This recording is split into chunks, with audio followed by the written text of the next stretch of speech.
Here's a little before.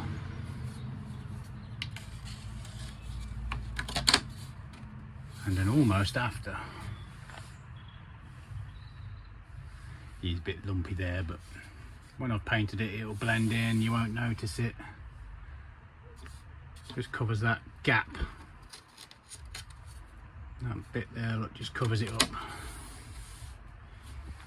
It's not bad. And we have the other side. This side's not as pretty because the gap there is quite chunky, but like I said, when it's all painted up, you won't even notice it. That's okay, isn't it? This is all going to get painted. All under there is going to be painted. It's going to be nice and white. Well, off-white. Right, let's get it hammered in place.